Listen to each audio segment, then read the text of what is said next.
গরিব কুকুরটি রাস্তা দিয়ে হাঁটছিল। হঠাৎ দেখতে পেল একটা মা হাঁস আর হাঁসের বাচ্চা রাস্তা পার হচ্ছিল। ঠিক সেই সময় একটা গাড়ি এসে মা হাঁসকে গাড়ির নিচে চাপা দিয়ে চলে গেল।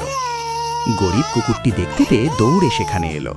বন্ধুরা, তারপর মা হাঁসকে কোলে নিয়ে জঙ্গলের দিকে গেল। তারপর মা হাঁসকে মাটি দিল। বন্ধুরা, বাচ্চা হাঁসকে কোলে নিয়ে বাড়িতে যাচ্ছিল।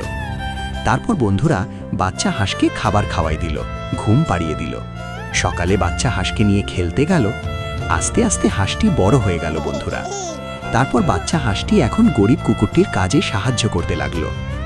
গরিব কুকুরটি ভাত রান্না করে হাঁসটিকে খাওয়াতে লাগলো। বন্ধুরা, তারপর একসাথে খেলছিল দুইজন। তারপর দুইজন বাজারে গেল, কিছু টাকা দিয়ে বাজার করলো। বাজার মাথায় করে নিয়ে বাড়িতে যাচ্ছিল। বাচ্চা হাঁসটি গরিব কুকুরটিকে ধাক্কা দিয়ে দূরে ফেলে দিল এবং বাচ্চা হাঁসটি মা হাঁসের মতোই গাড়ির নিচে চাপা পড়ল। গরিব কুকুরটি বাচ্চা হাঁসের জন্য কান্না করতে লাগলো। তারপর সে বাচ্চা হাঁসকে নিয়ে দৌড়ে হাসপাতালে গেল।